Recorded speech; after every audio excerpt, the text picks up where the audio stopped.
Hey, welcome to Mike the Baptist. I'm Mike the Baptist. With me today are Jason Ricciardi.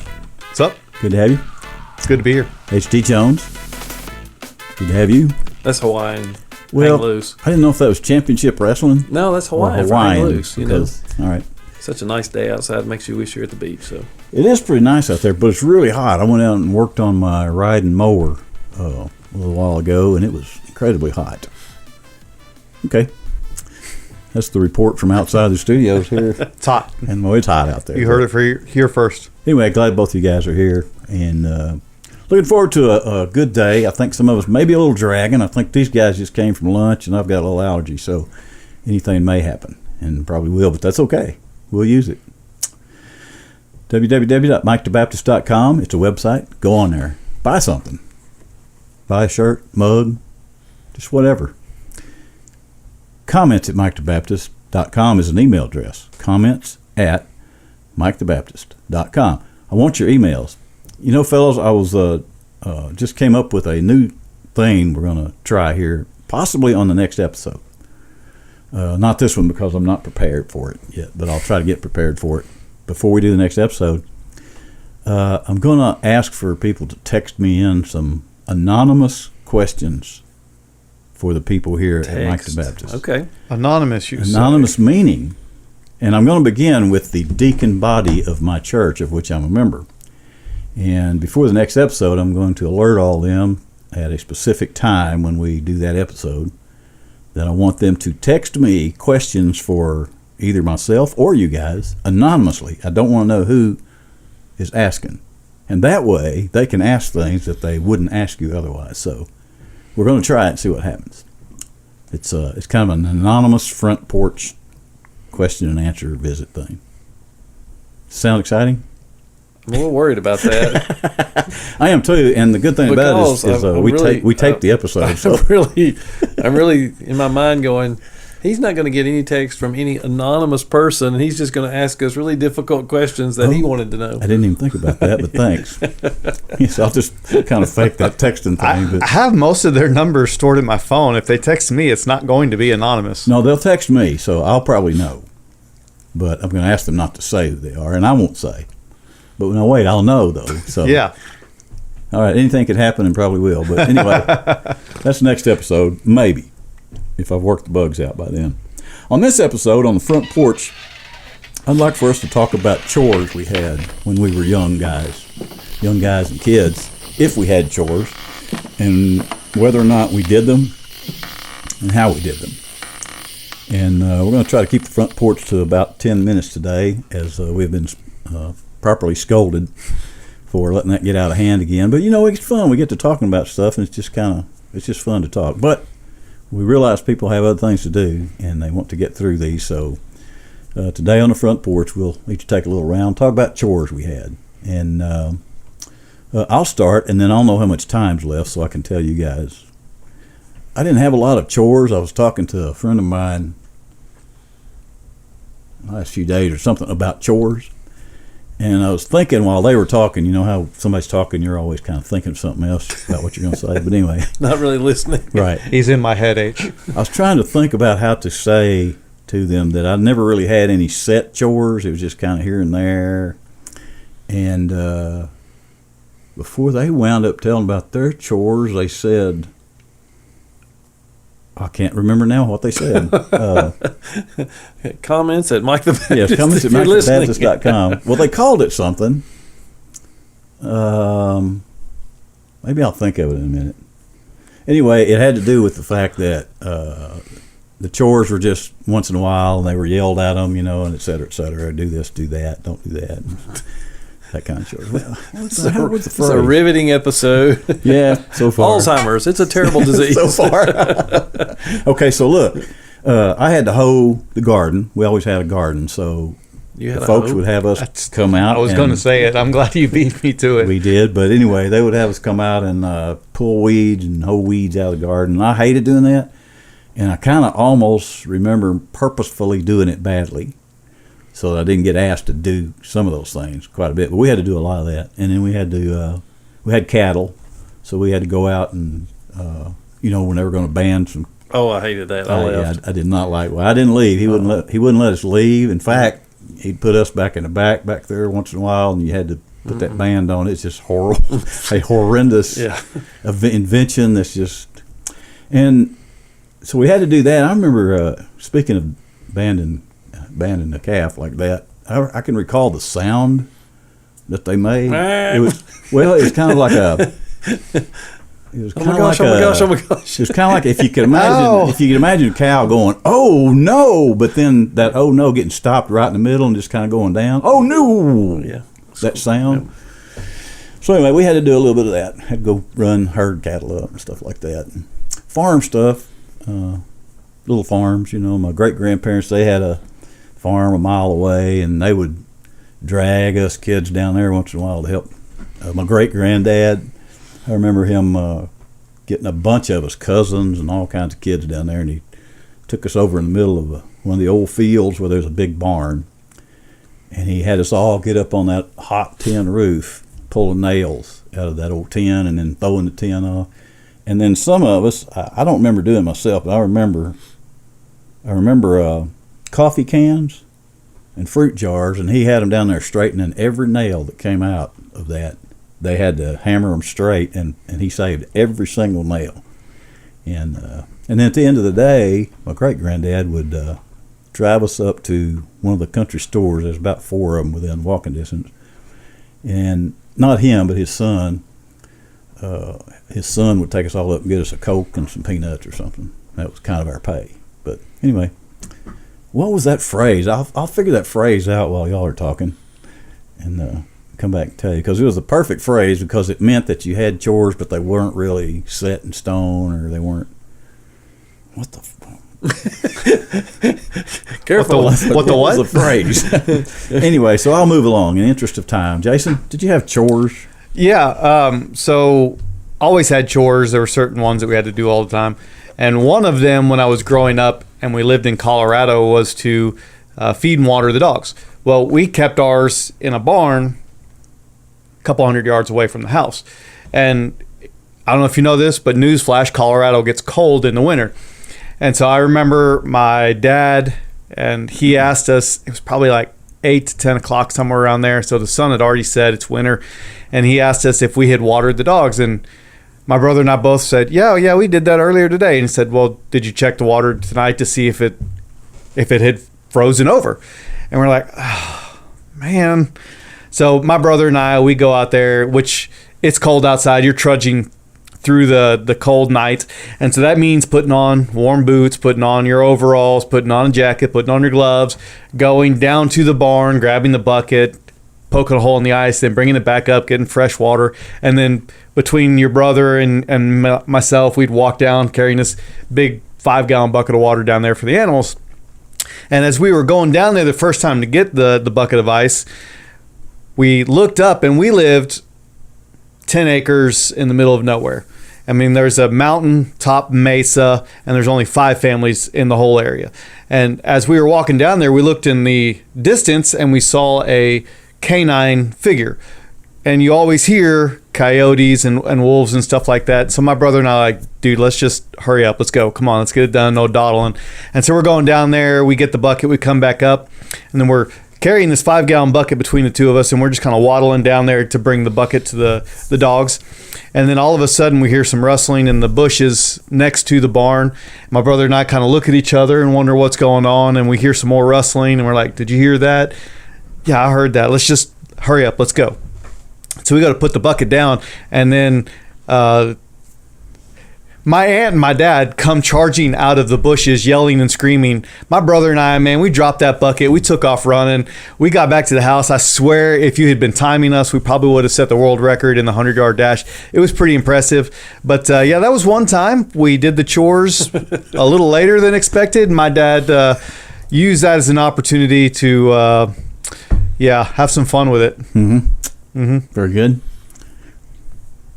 That was fairly tame, yeah. Scared the right. out of my brother and I. Because there were wolves out there. Right. We had wild elk on our property. We had deer. We had an elk stampede in our front yard. I mean, bears were out there. This is a legit reason for concern. And then we had already seen what was probably a coyote in the distance. So, Right. yeah. Pretty exciting. Yeah, yeah. Probably the closest I've ever come to a heart attack. Did you think of that phrase yet? No, I'll think of it while you're talking. This is riveting right here. Yeah, tell us about your chores.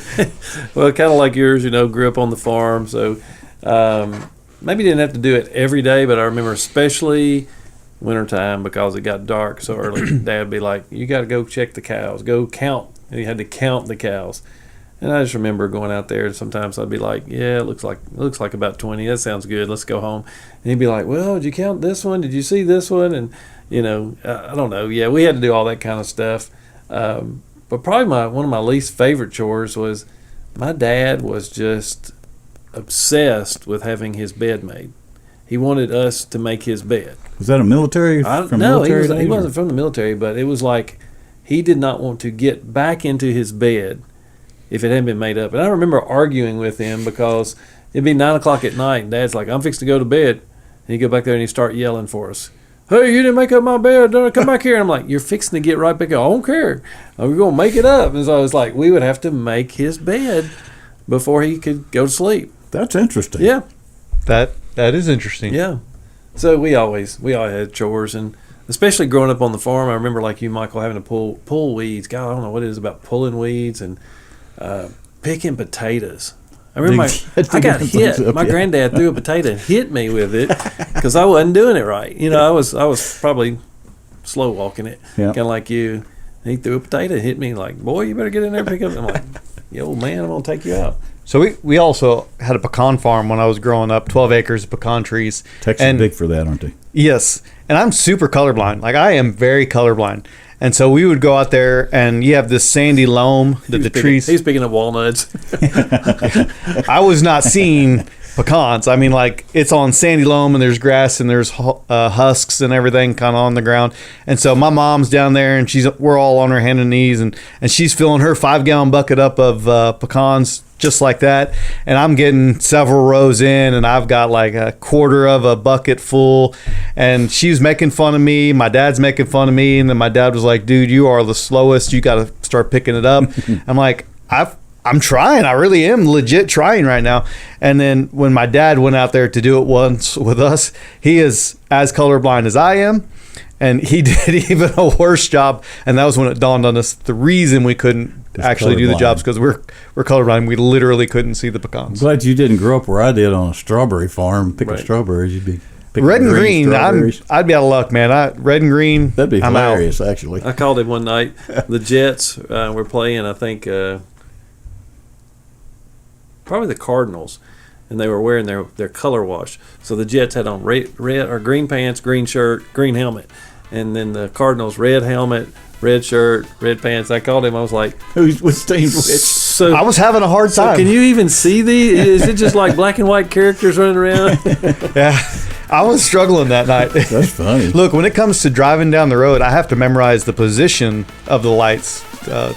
They've gotten better with yeah, when they used to be the incandescent lights, I struggled with it more, but now that they're LED, I can tell the difference a little bit better. But back in the day, man, I had to memorize where they were positionally to make sure I wasn't. So if you're with Jason on a church trip and he zooms through the light, it's not on purpose. We don't let him drive.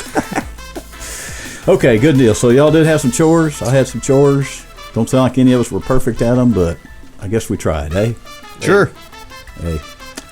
All right, we're going to take a break, come back and talk about some stuff found in the Bible. Who said faith has to be boring?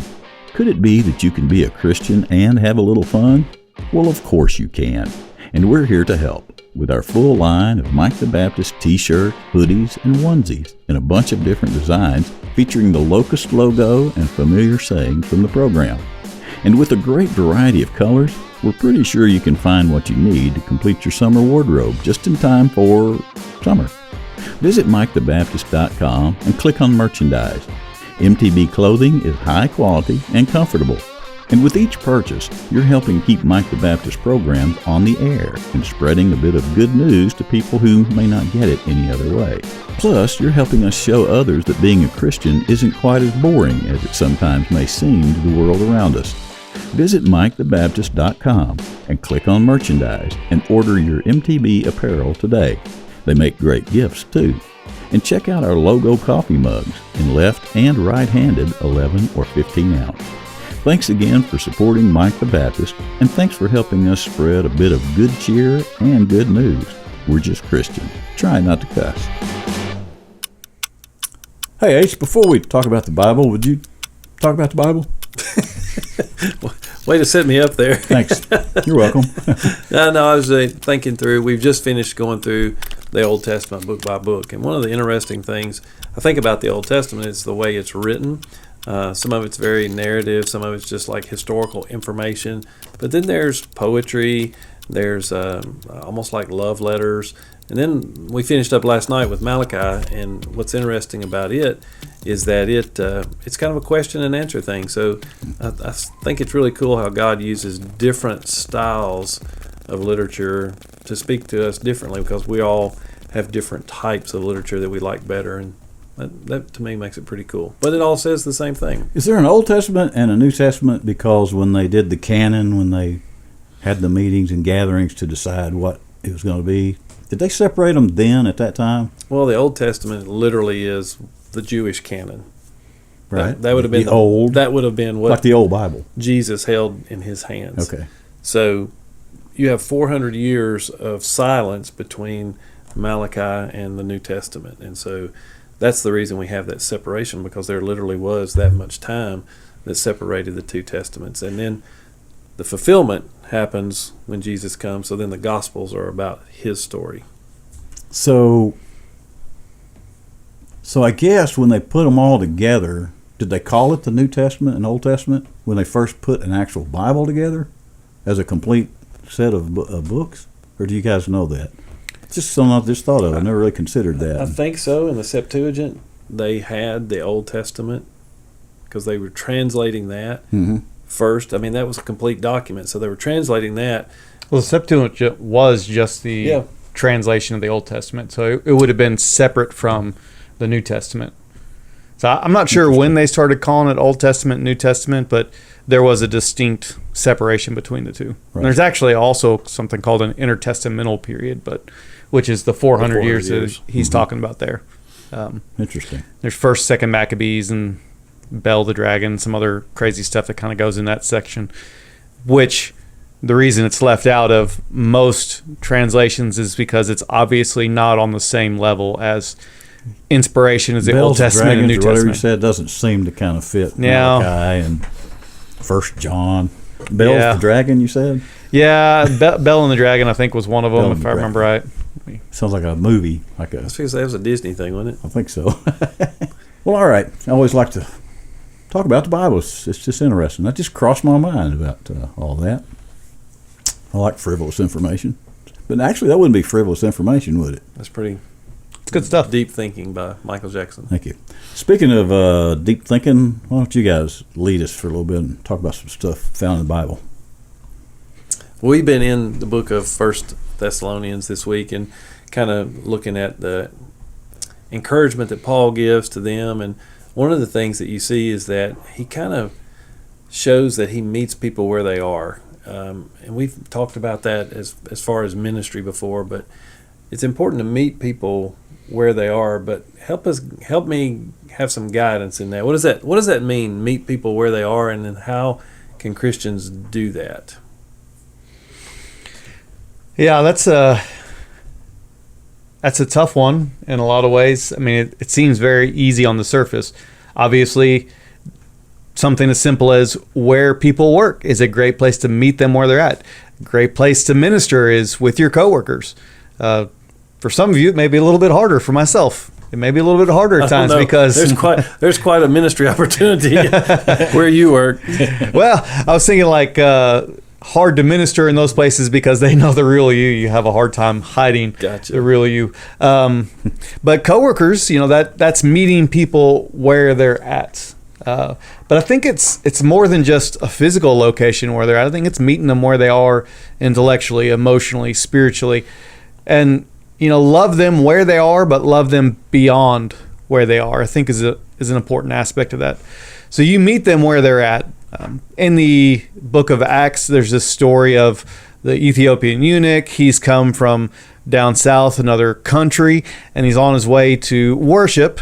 And God sends Philip there, and he meets him where he's at on the road. So there's a physical meeting where people are at. But in addition to that, Philip notices that the eunuch is reading out of the Old Testament. And so Philip actually asks him, "Hey, man, what are you reading?" So not only was there a physical meeting where they're at, but there was a spiritual meeting where they're at. You start with where somebody is spiritually, emotionally, relationally, and then you build on that. And I think one of the phrases that I like to use is intentionality.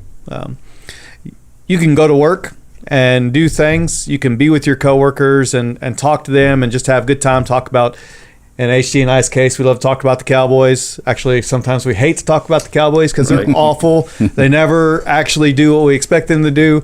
You can talk about sports, you can talk about politics, all that stuff, and that's all well and good. But to be intentional about meeting somebody where they're at, you have to go beyond just being a nice person. The essence of the gospel is always that Jesus is the answer to everybody's problems.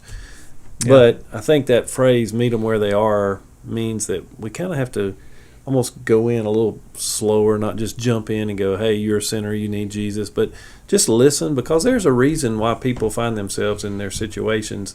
It could be their own bad choices, but it could be things happen to them, circumstances of life. And I always like the story of Jesus' encounter with the woman at the well. He was on purpose to meet her where she had to be. But he met her, and then he talked to her about what her real need was.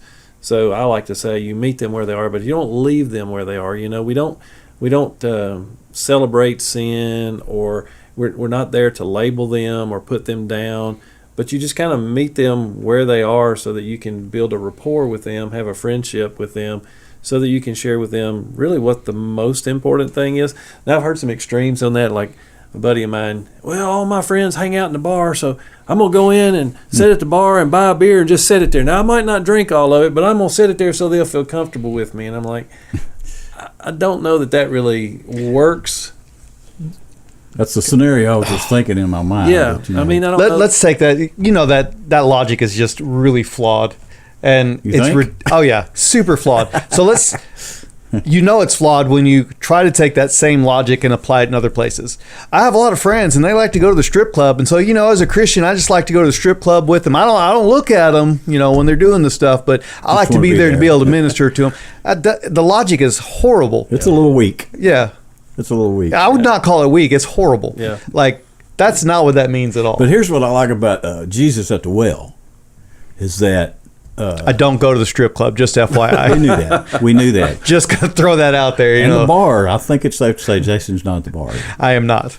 So Jesus, though, in that story about going to the well, what's striking to me about that is not the fact that he talked to her, because I think he wasn't afraid to talk to anybody, or not the fact that he knew what to say and all that. The fact to me was that he went there. Yeah. So on purpose. It's not a bar.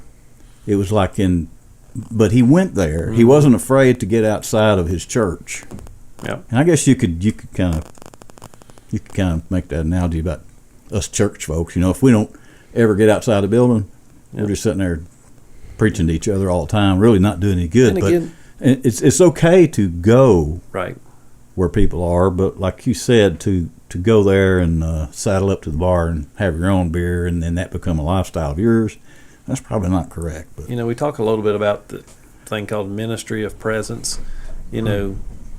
Christians need to be out in the real world. We need to be at our jobs. We need to be at the ball fields. We need to be at the mountains or at the beach. But you find ways to just interact with people and do it in such a way where you can build some friendship, some camaraderie.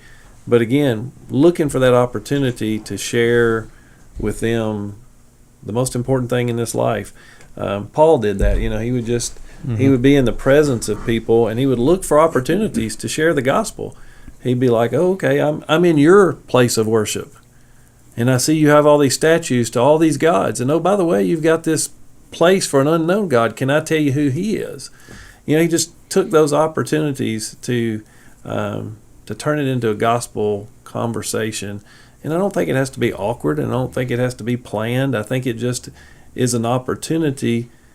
I mean, we go to funeral homes. Why? Because there's people there who are hurting, and we go to just love on them. We're not going to invite them to church. We're just going to love on them where they are and be a ministry of presence. If they ask us about church or they're interested in that, we don't shy away from it. But, you just find opportunities like Jesus, being on purposefully inserting yourself into other people's hurts, habits, hang-ups, and all that stuff that we talk about. Or just being around them. Yep. I mean, just being around people. Our church has this. I've been going to this place called Lynch, Kentucky, with our church. They've been doing mission trips up there for some time, and there's always these work projects. You go up there and you find this need that in the community. But I told the guy that leads it this time, when I go up there, I've had great experiences there, not working on something. But, and you know me, I tend to roam around and socialize accidentally a lot. But the times I've been up there, True story. I One feel like time, more things happen just visiting with people in an area, and things come out of that. And I told him, the guy leads this time, I'll go. We're going in October. I'll go, but I just want to lead it. I don't want a job to do. I'll make a job when I get there. Just go visit. So, true story. You went behind the counter and worked the drive-through at that Lynch, Kentucky, one of the locations there. I did. I sure did. We've talked about that on this, haven't we? Yeah, one group of us did talk about that one time. Yeah, but that was just accidental. But it was. I think you on purpose went behind the counter. Well, I did go back there on purpose, but I'm saying accidentally it just wound up in that situation. Yeah. But anyway, so to me, I don't do well in a structured evangelical system. You're not a structured person. Take this tract and go knock on doors. Yeah. Okay. But I can accidentally happen upon all kinds of stuff, and to me, it just different folks, different strokes for different folks, I guess. But okay, I'm sorry. Nope, that's good stuff. Okay. Yeah. A part again, this book of Thessalonians to the Thessalonian church is really about Paul serving them. Yeah. And I think we miss a lot of that in our culture today. We talk on this program a lot about church, but I think most people's perspective of church is almost like going to a movie theater. I want to walk in. I don't mind putting a little money in the offering plate, but I want to be served. I want to get my coffee. I want to have good music. I want to hear a good sermon. I want to smile at a few people, and then I want to walk out, and I don't want to have to do anything. But I think if we really were honest with ourselves, a big part of the Scripture is teaching us that we're supposed to be serving other people. If you had to put a definition on that, how do you define serving? Gosh, there's so many different ways, and just like Michael said, him going out and talking with people, that's an act of service, and so it looks different, but I think by definition it would be doing something for somebody else. Mm-hmm. That's the simple way, I think, to say that, just inside a church or outside, because I think sometimes people hear that the serve word, that's a churchy word, but I think some people hear that and they associate with stuff in a church they're doing. Or tennis. Dude. Or tennis. Why? Why? Because I was just sitting here thinking, 30 serving love. I never understood that. Why is it serving love? I didn't either. There's something to look up. Because you're zero. Basically, love is zero, right? Love is zero. There's no love at all in zero. Yeah. If someone knows the answer to that, comments at MikeTheBaptist.com. I actually read this at one point, and I cannot.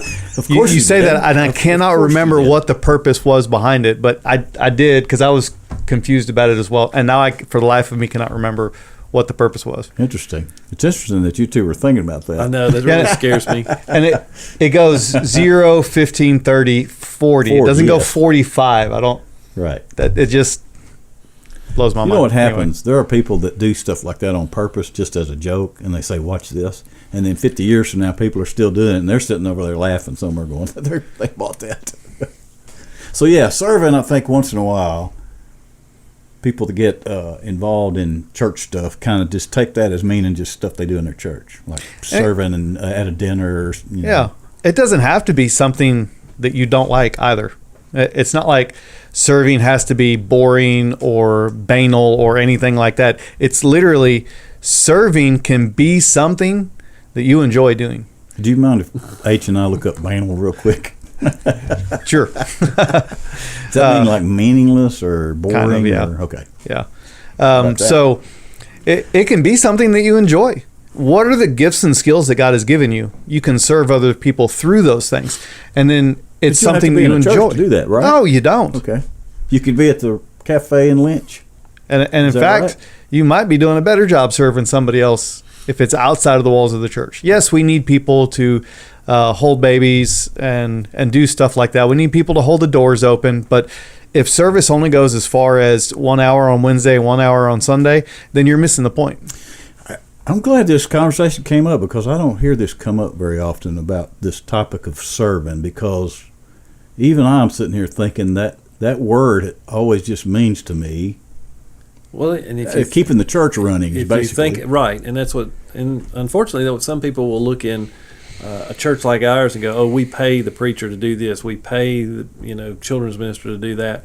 And while we are fortunate to get paid to do ministry, serving is a responsibility of every Christian. And I think we miss a lot in Christianity because we're not serving. Jesus talked about, he said, "I didn't come to be served, but to serve and to give my life as a ransom for many." Now, we can't give our life to save somebody, but we can give our life away to serve somebody. And what I think most Christians miss out on is that when you're doing that, you're doing what God wants you to do. Therefore, he's proud of you and he will bless you. Go back to our front porch thing. I didn't always like going to check the cows, and I didn't always like going to make my dad's bed or any of that stuff.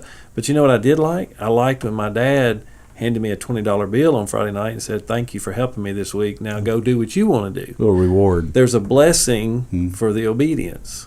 And when we are obedient with God, He's gonna bless us because he really wants us to be that conduit of blessing. He goes, "Let me love on you so you can love on that person." And when you love on that person, you think, "Man, I'm tired and I ain't got nothing else to give." God says, "Yes, you do. I'll give you more." But when we hold it and we just want it for ourselves, then we're really missing out on why we're doing it anyway. Mm-hmm. Well, I've seen both of you guys. You're paid to be pastors. But I see you guys do things outside of just that. Like, I know when you first got here today, H, and we were talking, I said, "What have you been doing?" You said, "Well, I've been helping decorate some VBS stuff." You don't have to We were do doing that today. Right. That's not in your description, and Right. it's not what you're paid to do. But both of you guys do things like that, and so we notice it occasionally. Yeah. We were actually doing that same thing Yes. just before. So that's what Yeah. I'm saying. It's not a paid thing. You're serving somebody that's also in the church, but you're serving somebody else because you're kind of helping them out. Right. And I guess that's what serving is anyway, eh? How would you come to a wrap on the Bible talk here about what you're after here in your talk? Or are you at the place where you need to wrap? Am I pushing you? Yeah, no, I think. Jason likes to rap. He does. He's more of a headbanger, but he likes to rap too. I want to hear this because I think he probably can. I do like the heavy metal. Yeah. So if you're sitting somewhere listening to this and you're wondering, how is it that I can serve? Well, ask yourself some questions. What do you enjoy doing? And then how can you utilize that as a platform to serve other people? I work with students, and so I tell them all the time, I'm like, what are you good at? What has the platform that God has already given you? Students are all about platforms nowadays. How many followers do I have on social media, TikTok, Instagram, all those places? How many people are, I'm an influencer. How many people am I influencing? What am I influencing them for? Well, they're all about that nowadays. And so I like to ask my students, what are you good at? And then how can you leverage that platform that God has already given you for the gospel? Are you good at basketball? How can you leverage your basketball skills and talents to influence other people? Because you're going to reach people through your ability to shoot hoops. How are you going to leverage that for the gospel? Are you good at school? How can you leverage that for the gospel? How can you serve others by something that you're already good at? Do you like to skateboard? You can reach people that I necessarily can't reach, especially now with the bum Achilles. I used to skate, but I can't do that anymore. What are you good at? What do you enjoy doing? And how can you take that thing and use it to serve other people? Because if you're expecting just a few people that you're paying on a Sunday morning to reach all the needs of the community, there's going to be a lot of people that remain unreached because we will just never have the opportunity to meet them. It's got to be every believer being gifted by God in something and using that gift to serve others. Is it serving somebody? I guess it is serving somebody. Is it serving somebody for the Christian person to be outside his church building talking to the non-Christian? Oh, absolutely. Just going fishing with your buddies and doing stuff for them. And again, showing them Christ likeness in all aspects of your life. You can probably even have more of an influence outside the church than you can in. I always think of church as kind of our pep rally. Mm-hmm. It's an end of the week pep rally. We come and we kind of get re-energized and recharged, but the game's not inside the walls. The game's outside. Then you go get in the game, and then you're going to get tired. You're going to get beat up. So you come back in and you get recharged. Yeah. And church service is like the locker room. Yeah, it is. You're fixing to head out into the game. Yeah. Pump you up, kind of thing. Get them, Schwarzenegger. Yes. My mind just went to an SNL skit. Sorry. That's exactly what. Yep. Yeah. Yep. Pump you up. I am Hans, and this is Franz, and we are going to pump you up. Sorry. That was back when SNL was good. Anyway, what would you say to the non-churched person that may or may not be hearing any of this right now? Actually, if they weren't hearing it, you wouldn't be saying anything to them at all. But let's say, I was wondering where he was going with that. Let's say somebody did stumble upon it. What would you say to them? 'Cause especially if they heard some of this, which may sound like nonsense to someone who doesn't do this all the time, about all this serving business and serving what? Serving who? What would you say to them about how any of this would make any sense to them at all? Well, it all starts with a relationship with Christ. And again, He is the one who wants to meet you where you are. You don't have to clean yourself up. You don't have to be good enough. You don't have to stop cussing before you can come to church or come to know Christ. It's one of those things where you just have to stop where you are, surrender yourself to Him, and He'll start showing you how to serve other people. That's not something that just immediately happens. I mean, our whole culture is about me, and what I want and where I want to go. But He'll begin to show you how you can have true meaning in life. You won't ever have any true meaning serving yourself. If you think so, look at all these crazy celebrities out there. They're miserable weirdos that have all the money, all the fame, all the fortune, and they're absolutely miserable. And God says, I don't want that for you. Give me your life, surrender. Let me start showing you how to be a servant, because that's what He created us to be. And that's hard to get your head around. I can remember being a new Christian, and it taking a little while, but then becoming amazed at how much better I felt when I was giving all my time away. Yep. And the more I gave my time away, the better I felt about everything. Yep. So I think that's part of the big scheme of things, is that he kind of gets in there and shows you it's not about you. But if you let Him do that, it becomes about you. It's a very, very, as they say, a beautiful thing, the way it. But you have to get in there and let Him show you that. What do you think about some of the most intimate relationships we have on the planet? Your love for your spouse will never be any good until you start seeing their needs more important than your own needs. When you start treating them a certain way and loving them a certain way, you'll feel great about the relationship. Even if you don't always get what you think you want or what you need, you'll feel a whole lot better. And then think about a child. Man, when a kid's born, they can't do anything. You got to wipe their butt, feed them, take care of them. They can't do anything. But I don't know hardly any greater love than a parent. I mean, they're willing to lay their life down for their child, even though the child can't do anything for them. Mm-hmm. Why? Because we're giving ourselves away to that. You know, we're invested in that. And so Christianity is so much designed by our Creator to be that which we give away. And our physical nature, our sin nature, our world tells us it's all about, whoever has the most toys wins, whoever has the most education and the most money in the bank and the best looks and all that stuff. And go try all that stuff, and when you're miserable, then you're ready to come to God. Good talk.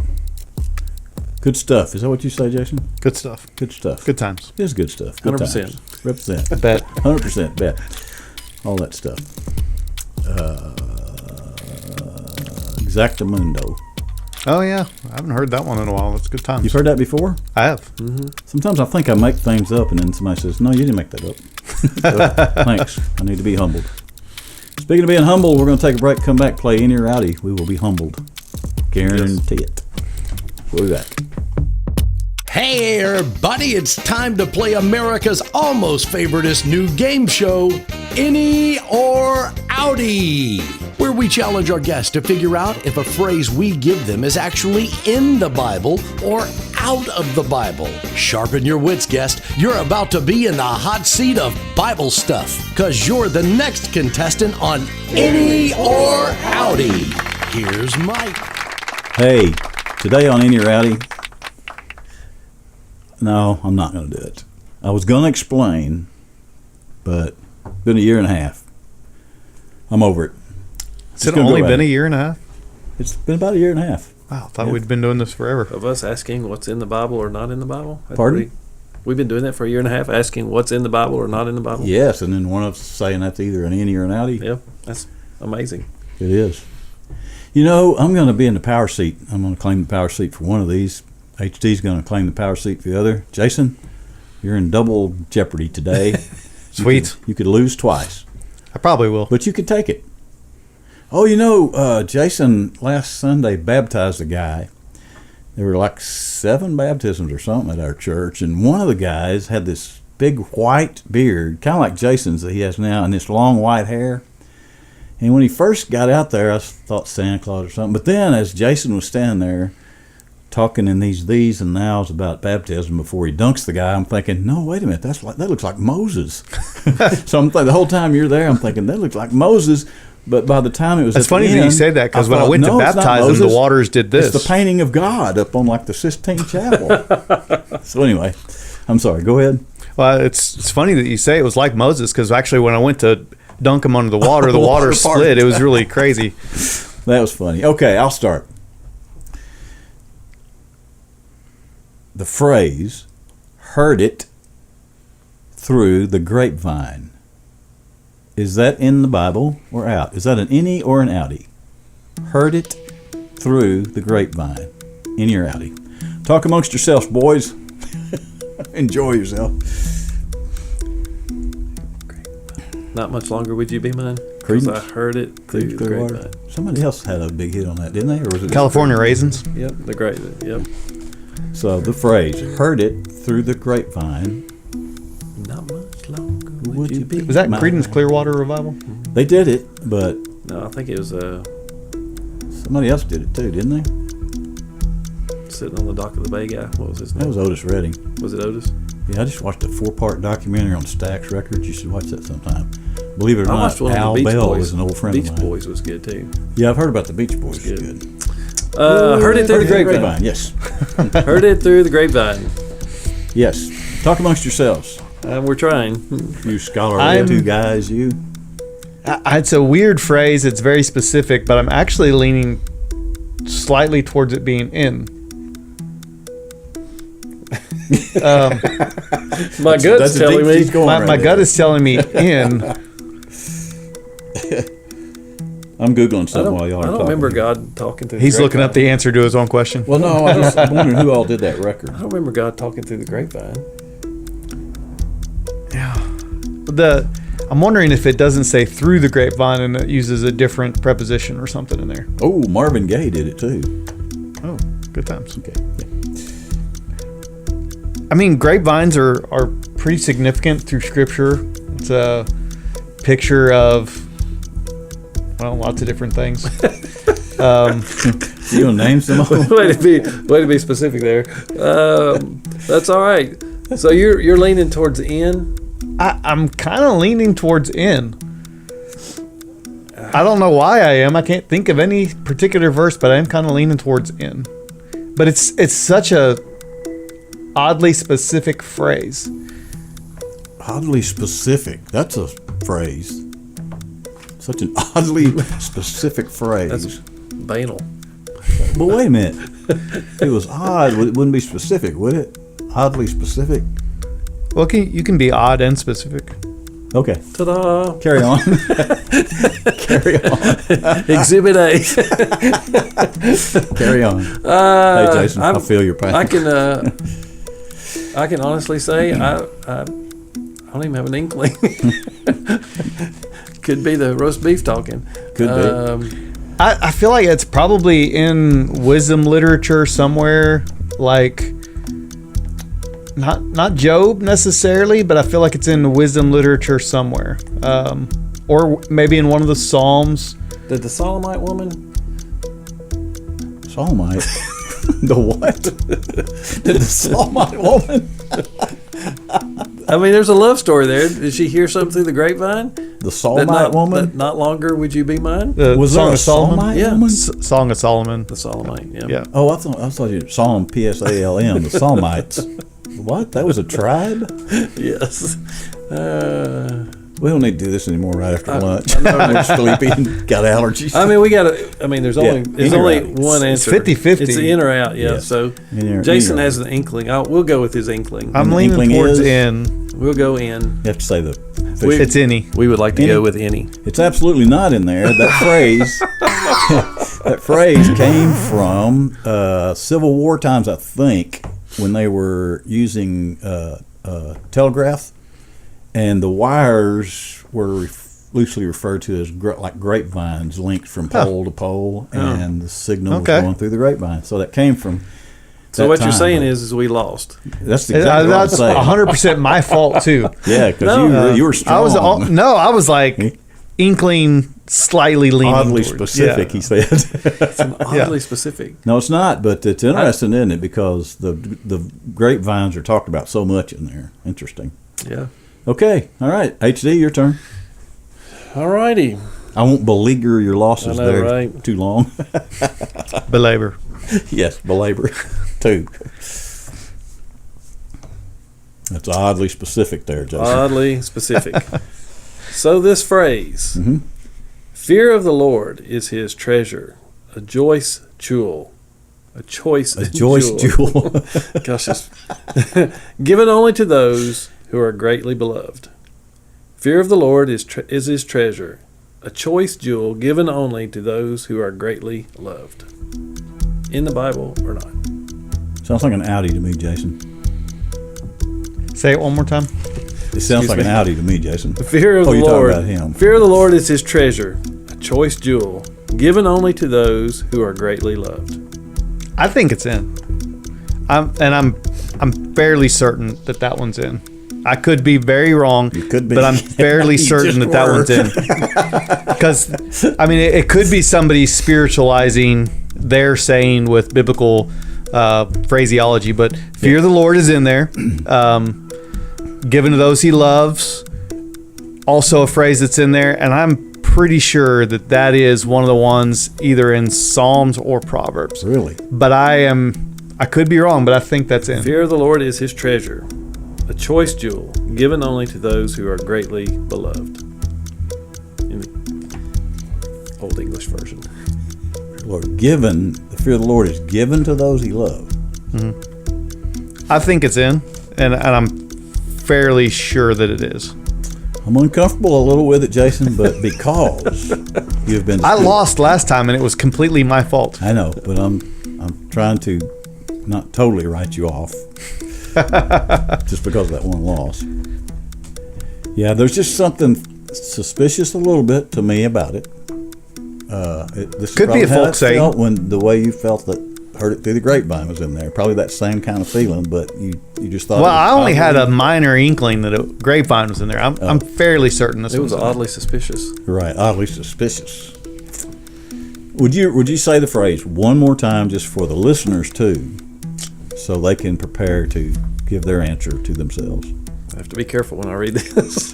Yes. So that's the thing that right there that I was worried about. He Right. might very well be changing one He part might of that. be. I used to do that. That's the early thing on. that Yeah. concerns me. the phrase I'm pretty sure is in there, but Yeah. the fact that he just said that right there is the thing that gives me pause. Let's give him a chance. See what he says. Choice jewel got me messed up last time. Fear of the Lord is his treasure, a choice jewel. That's really difficult. Given only to those who are greatly beloved. Okay, Jason, I'm with you. It's an Inny. Is that what we're saying? I think it's an Inny. It's an Inny, H. It's actually an Outty. It's Paul Bunyan. Paul Bunyan. It was somebody's spiritual. Or John Bunyan, not Paul Bunyan. John Bunyan. Pilgrim's Promise. Yeah. Golly, I knew it was either in there or somebody spiritualizing it. It would be Babe, the Big Blue Ox. We've gone to Paul Bunyan. I'm 0 for 2 today. My bad. Well, what's funny though, Jason, is you were so adamant about both of them. I was not adamant about the first one at all. I said I had a minor inkling that it was in there. I guess that's true. The second one, I felt pretty certain that it was either in there or somebody was spiritualizing it. And Pilgrim's Progress is an allegory of the Bible. So yeah, Okay. it was somebody It's an spiritualizing it. allegory. You knew that already, didn't you? If you say so. Okay, well, those are both really interesting. That's really good. Yep. So 2 losses, but And both everybody's of them my even. fault. It's all Jason. So when you go to watch the Predators is a hockey league here in town. Yes. One of the things that they do is they will when something bad happens to the other team, they'll yell at the goalie, "It's all your fault. It's all your fault." If you guys want to yell at me, it They're is probably all my chanting fault. that This- out there on yeah, the somebody. interwebs somewhere right now. Yeah, some Preds fan is actually saying that out loud right now. It's all good fun. It was a good round. We'll take a break, come back and tell you goodbye. Oh, wow. What a great contestant and a fine sport today on Inny or Outty, America's almost favorite new game show.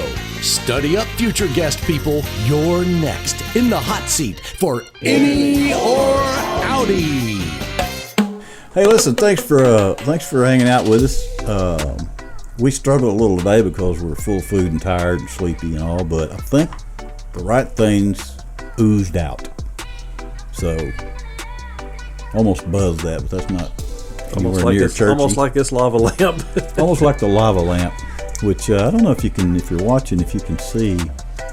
Let's see. I was actually Yeah. thinking about what it looks like when you step on a worm after it rains.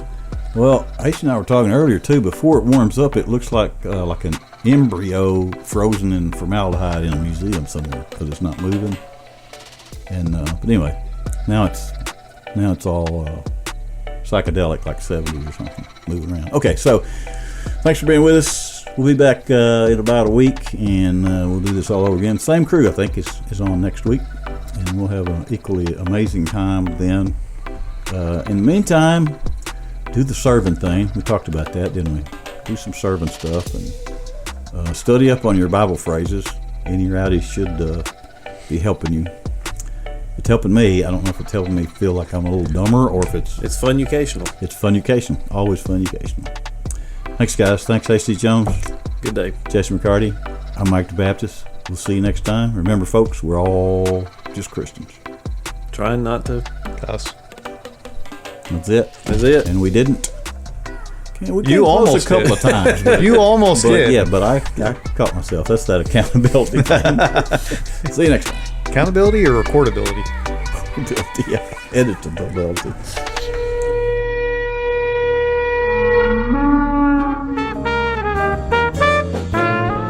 Mike the Baptist.